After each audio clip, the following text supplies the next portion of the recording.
Boa noite a todos, que a paz de Jesus esteja conosco na noite de hoje.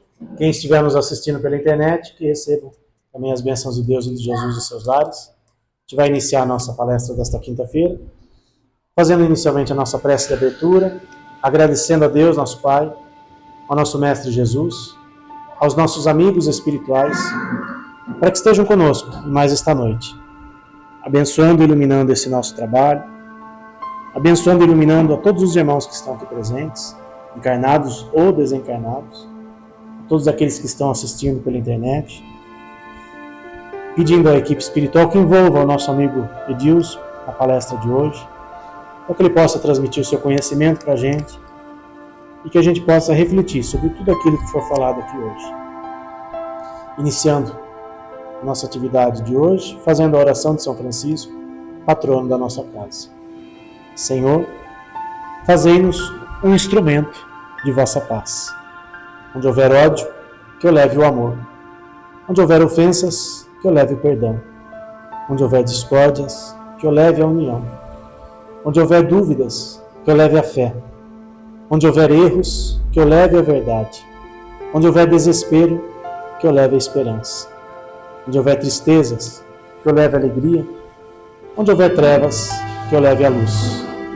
Ó Mestre, fazei que eu procure mais consolar que ser consolado, mais compreender que ser compreendido e mais amar do que ser amado. Pois é dando que se recebe, é perdoando que se é perdoado e é morrendo que se vive para a vida eterna. Que assim seja. Vamos receber nosso amigo Edilson Ascenso, lá do Centro Espírita Leonor. Edilson, obrigado mais uma vez. Primeiramente, queria dizer que é uma alegria estar aqui mais uma vez, esse ano, o ano 2025, primeira vez esse ano, né? E tem outras, né, Wilson? E logo que iniciou o ano, tinha preparado uma palestra para o início do ano, calhou dela vir no dia 30, já estamos quase em fevereiro, está quase chegando no dia de fevereiro, mas ainda assim é válido porque nesse livro do nosso querido André Luiz, psicografia de Evaldo Vieira, Sol nas Almas, no capítulo 1 do livro, ele fala, o título é Ano após Ano. E aí ele faz o seguinte raciocínio: ninguém evolui em um dia, ou para um dia apenas. É interessante essa reflexão, porque a gente é muito imediatista, né? Quer resolver as coisas na hora e tal. Mas a gente tem que entender que fomos criados lá simples e ignorantes e estamos todos nesse processo de evolução. É fato que existem momentos na vida da gente que são divisor de águas, né? Eu poderia citar aqui, gostaria de citar, dois exemplos da obra de Chico Xavier que falam sobre esse assunto. O primeiro, de Paulo de Tarso, né? Passagem do livro Paulo Estevão, obra-prima do nosso querido Chico, quando ele conta a passagem que Saulo, a caminho de Damasco, encontra aquela luz luminosa à sua frente, ele no cavalo, com seus seguranças, cai e vê aquela luz luminosa que diz: Saulo, Saulo, por que me persegues? Saulo de joelhos pergunta: quem és tu? E a resposta é: eu sou Jesus. E Saulo de joelhos então diz: Senhor, o que queres que eu faça? Momento de transformação da vida de um espírito. Saulo então recebe a orientação de Jesus e diz a ele: segue até Damasco. E ele então, cego, naquela condição, com dois assistentes, segue a Damasco, fora a ordem que Jesus havia dado. E quando ele chega em Damasco, ele fica lá durante 3 dias, sem conseguir enxergar, até que chega a ele a visita inesperada. Ananias, enviado por Jesus, e chega lá, restabelece a visão de Saulo e entrega a ele o Evangelho de Mateus. E diz: olha, aqui está a boa nova. Saulo, aquele senhor da lei, temente à Torá, lendo o Evangelho de Mateus, que até é uma situação interessante, porque no livro relata que foi nessa época e não mais adiante, que quando nós olhamos a história, nós vemos que o Evangelho de Mateus só aparece mais adiante. Saulo então se converte, se transforma num cristão. E resolve então, de bate-pronto, lá na próxima semana, ele vai ao Sinédrio. Ele era cidadão romano. Ele tinha a oportunidade e o direito de pregar. E diante daquele povo que lá se apresentava, ele diz: olha, eu estava equivocado. O Messias já veio. É Jesus. Então os homens dizem: está louco. Saulo ficou louco. E ele é obrigado a sair correndo do Sinédrio. Aí ele vai em busca de Gamaliel. Gamaliel, que era o seu grande protetor até a chegada em Jerusalém. E explica a Gamaliel que aqueles homens não haviam compreendido. Porque ele já havia entendido que o Messias já havia chegado. O Messias já esteve entre nós. Gamaliel, também já convertido ao cristianismo, diz: Saulo, você está chegando agora. É preciso assimilar as lições. A transformação não se dá de uma hora para outra. Repense, reflita, estude, antes que os homens aceitem essa realidade. E aí então, Saulo diz: mas o que eu vou fazer? Eu sou juiz de direito, não vou ter a condição mais de exercer o meu cargo. E Gamaliel diz a ele: mas você não tem uma outra profissão? Nada que fizestes na vida? E aí ele se lembra que quando na infância ele havia aprendido o ofício de tecelão. Olha, meu pai me ensinou a profissão de tecelão. Abraça.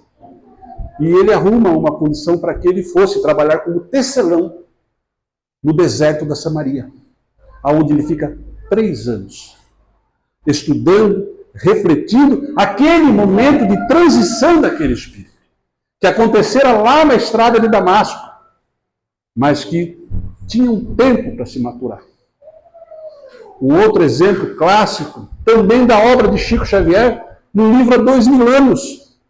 O próprio Emmanuel, que à época era o senador romano Públio Cornélios Lentulus.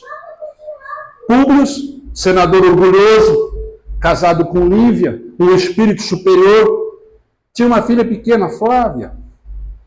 E ocorre que Flávia adoece, adquire a lepra, que era uma doença incurável à época. Além de ser incurável, transmissível. E ele fica numa situação difícil até que é levado a Tibério, que recomenda a ele que deixasse Roma. Seria melhor que ele se afastasse naquele momento com sua família, evidentemente que para que a doença não se espalhasse. E recomenda a ele que vá à Judéia.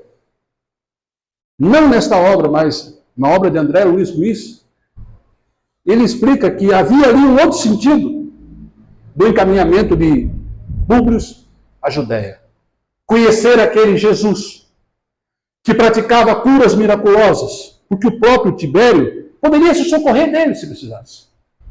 Então diz a ele: senador, pega a sua família e segue para Jerusalém. Aí ele reúne a família, a Lívia, o menino pequeno já havia nascido, Marcos, e todos eles seguem a Jerusalém, cujo objetivo principal da expedição era afastar-se de Roma, conhecer Jesus e fiscalizar Pôncio Pilatos. Ocorre que ele se estabelece em Cafarnaum, e a filha, Flávia, tem a sua saúde agravada.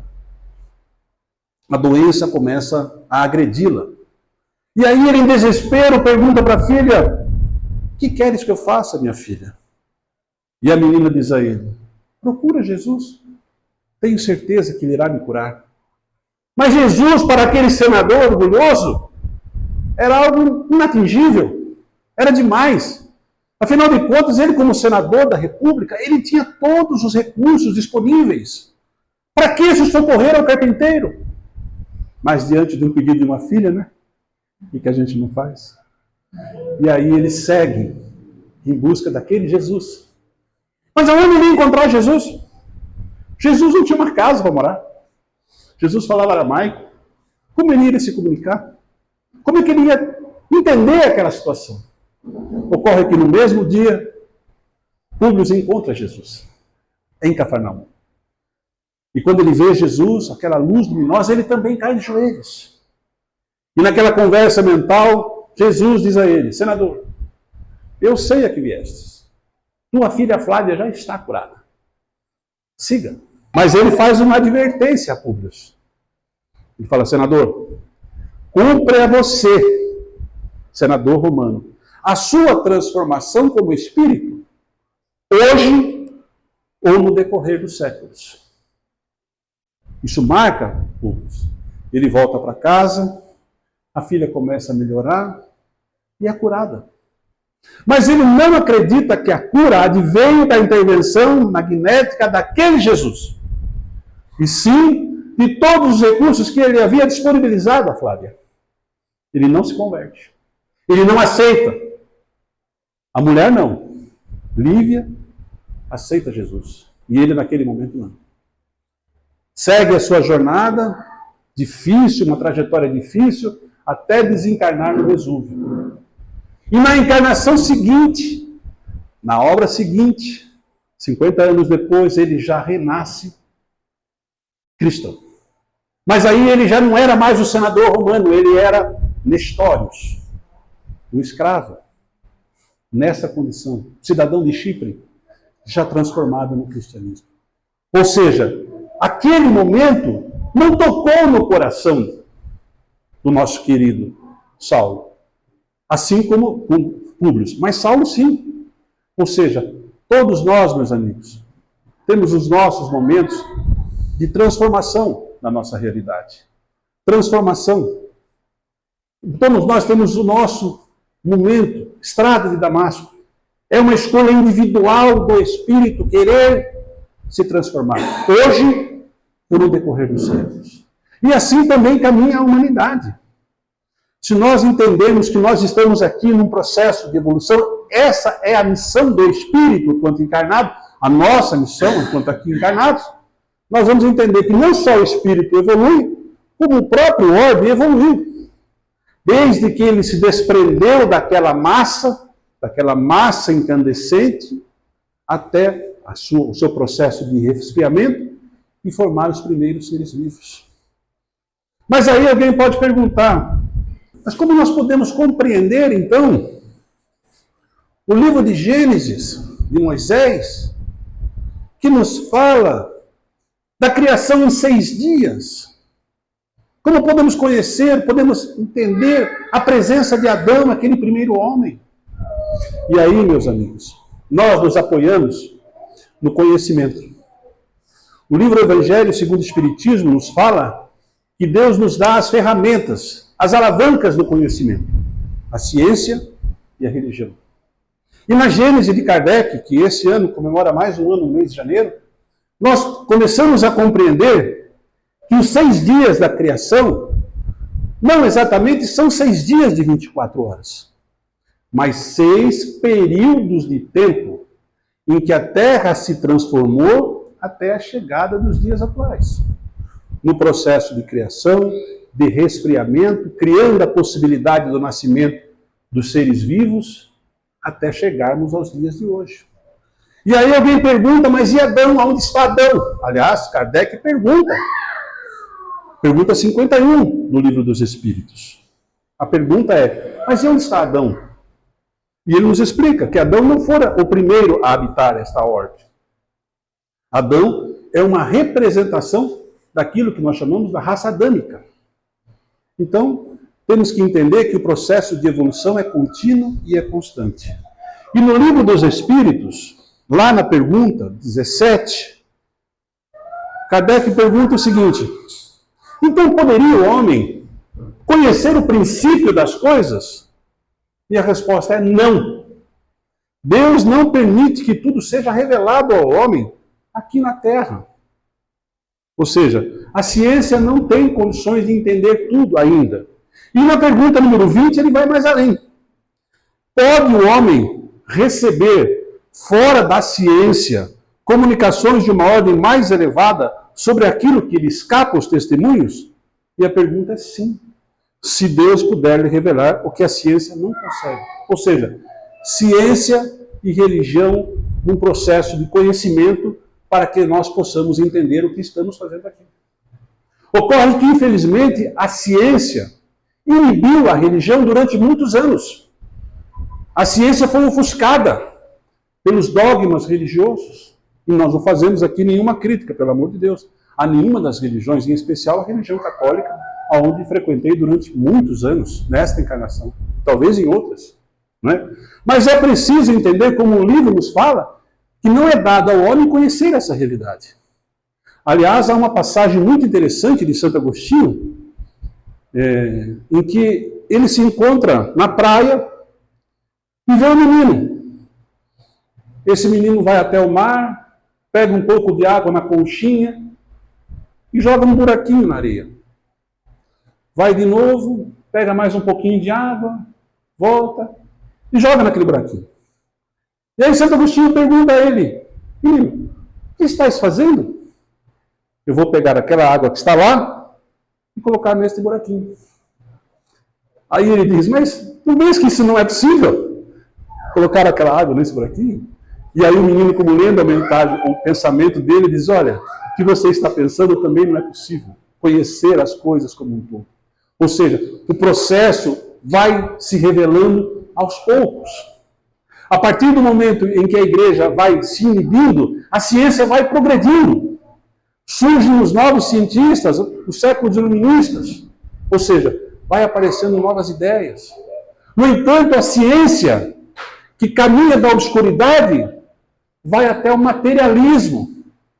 E não acredita em muitas coisas que nós, enquanto espíritas, professamos, como, por exemplo, as curas espirituais. Como nós podemos compreender as curas espirituais que elas existem e a ciência ignora? No livro Mensageiros, há uma passagem em que o benfeitor diz: olha, se o homem conhecesse a finalidade do perispírito, a ciência evoluiria em muito. Mas nós ainda ignoramos a ciência. Ou seja, a ciência ainda não se conectou com a religião.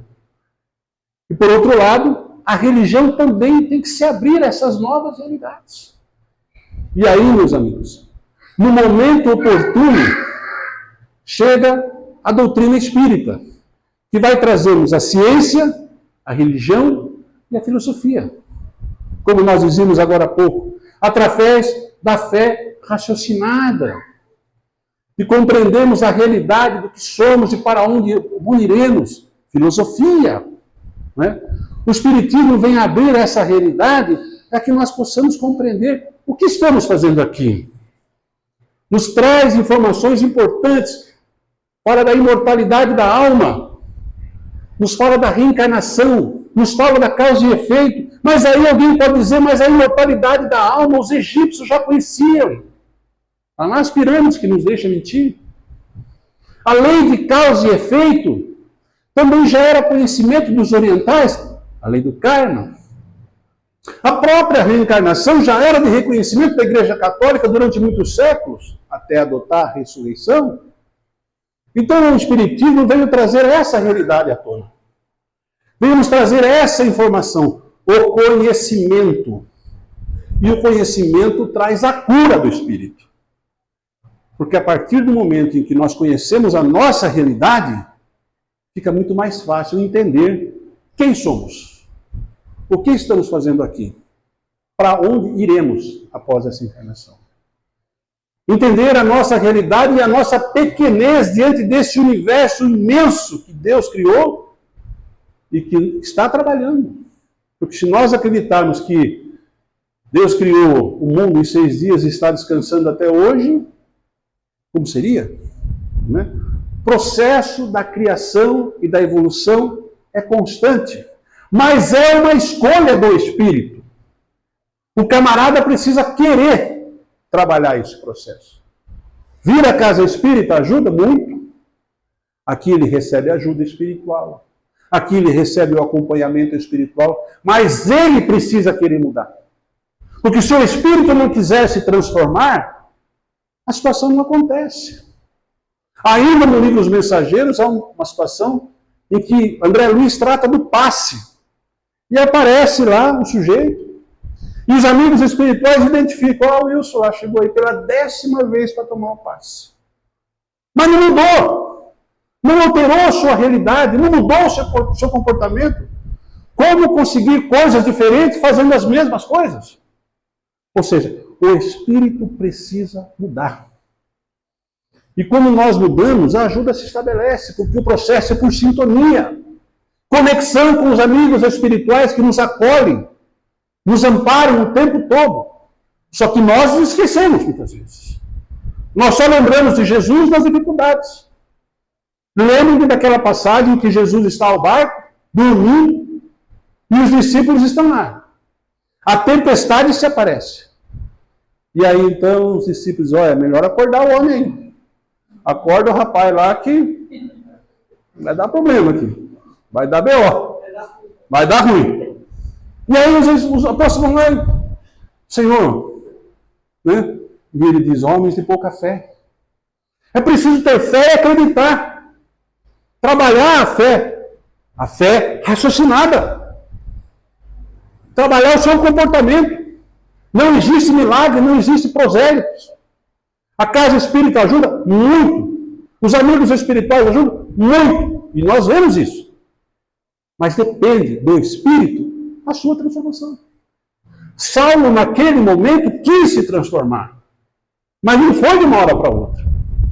Ele teve que transformar-se como espírito. Emmanuel já não foi naquele momento. Não entendeu aquela realidade.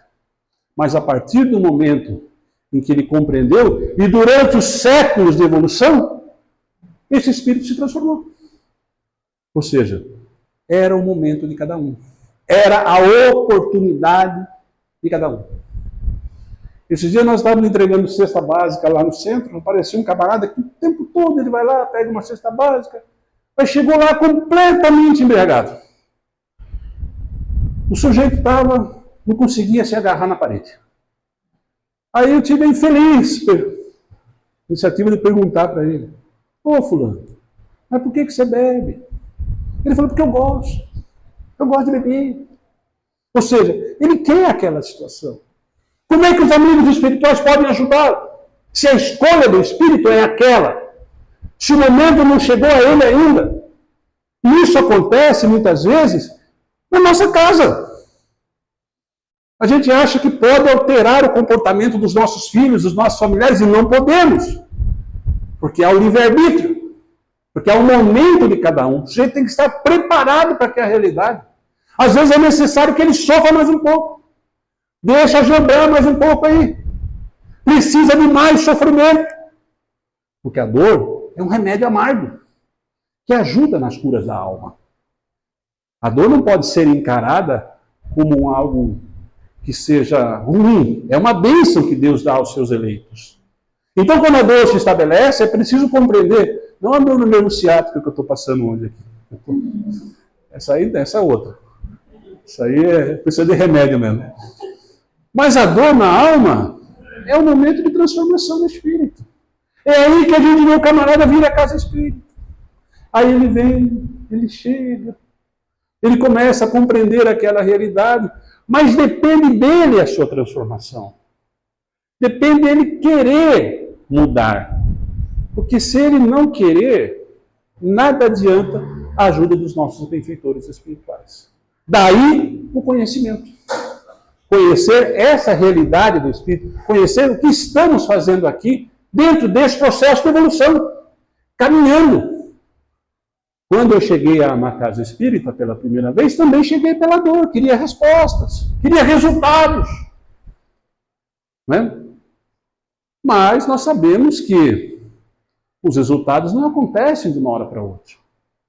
Você vai tomando o remédio hoje, amanhã ele vai melhorando, até chegar à cura. É um processo. E o camarada quer as coisas na hora. Hoje. Mas está lá na oração do Pai Nosso, seja feita a sua vontade e não a minha vontade. Né? E é preciso ter a humildade de reconhecer isso.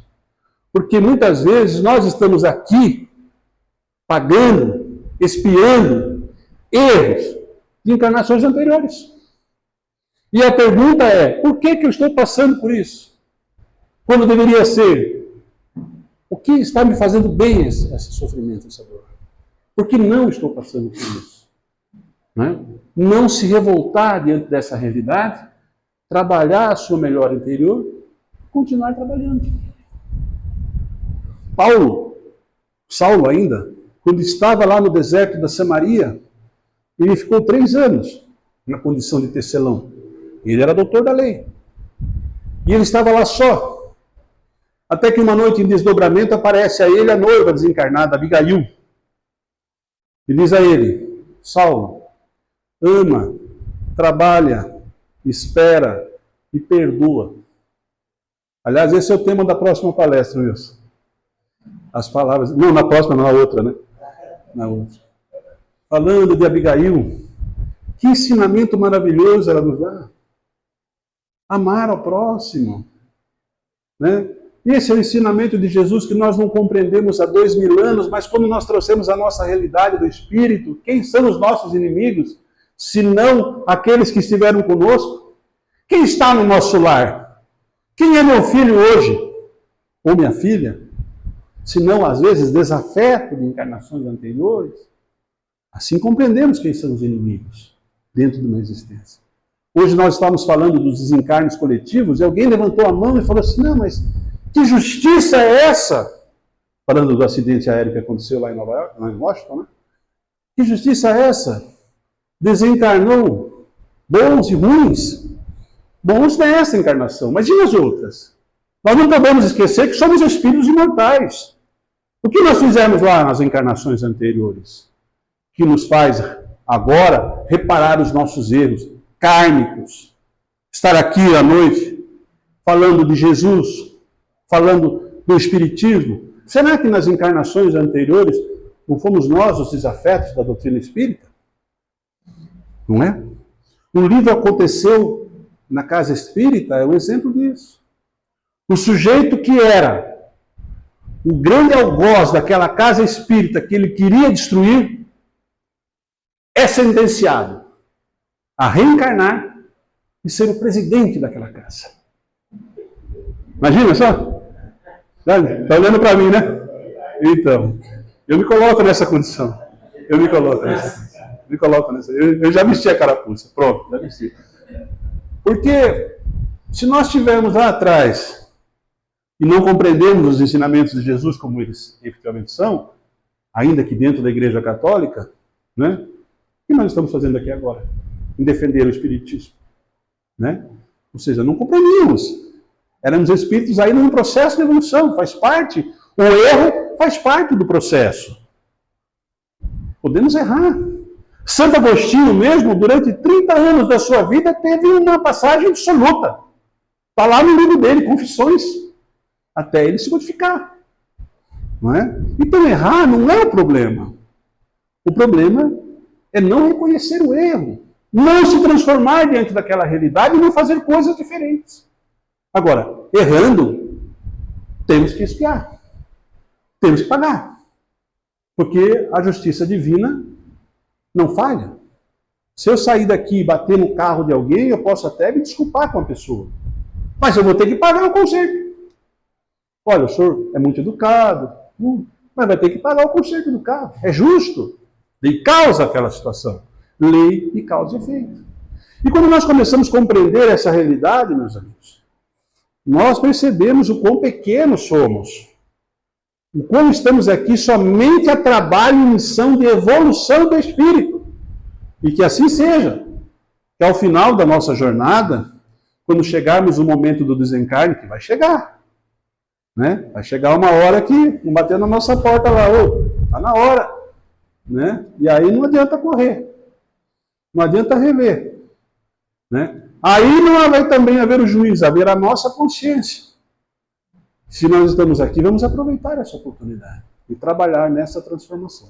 Então, meus amigos, o que é o Espiritismo para nós? Se não luz nas nossas vidas? A oportunidade do ensinamento, do conhecimento, ter em Jesus o nosso modelo e guia, sabemos que nossa existência não começou no berço, não vai se encerrar no túmulo, que estamos aqui num processo de evolução, que os erros acontecem para a própria evolução do espírito, que a dor é uma bênção que Jesus dá aos seus eleitos e que nós precisamos trabalhar. E esse era o ensinamento. Ama, trabalha, perdoa e espera. Espera que as coisas aconteçam. no momento certo elas vão acontecer. Às vezes a gente quer que as coisas aconteçam antes e aí não está pronto. É como comer cru. Tem que esperar aquela realidade. Então essa era a mensagem que eu gostaria de deixar nesse primeiro encontro nosso nesse ano, né? Para a gente repensar um pouco sobre isso. O que a gente está fazendo aqui? Né? Quem somos? Quem é a minha família? Quem são aqueles que estão comigo? Qual é a minha missão aqui enquanto encarnado? Certamente é uma. Né? Certamente é uma.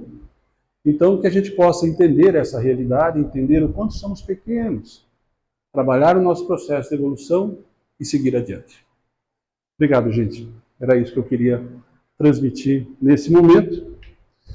Vamos fazer uma prece para encerrarmos o nosso encontro dessa noite, agradecendo a Deus, a Jesus, nosso irmão maior, agradecer também aos nossos benfeitores, espíritos protetores desta casa, Francisco de Assis, e todos aqueles que estão presentes nesse momento, que nos ajudam, trabalham para que possamos evoluir, e muitas vezes nós ignoramos os conselhos.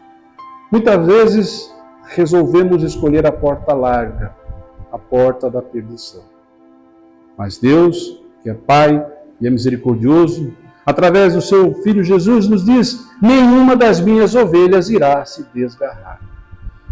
Crendo na palavra do Mestre Jesus, sabemos que somos essas ovelhas desgarradas, que agora escolhemos voltar ao celeiro do Pai. Agradecemos a oportunidade, Senhor, de estarmos aqui, reunidos em seu nome, porque foi o próprio Jesus que asseverou: 2 ou mais estiverem reunidos, lá estarei eu presente. Certos da presença do Mestre Jesus em nossos corações e nossas almas, pedimos a todos a oração que Jesus nos ensinou. Pai nosso, que estais nos céus, santificado seja o vosso nome. Venha a nós o vosso reino. Seja feita a vossa vontade, assim na terra como no céu. O pão nosso de cada dia nos dai hoje. Perdoai as nossas ofensas, assim como nós perdoamos a quem nos tem ofendido. E não os deixeis cair em tentação, mas livrai-nos do mal. Que assim seja.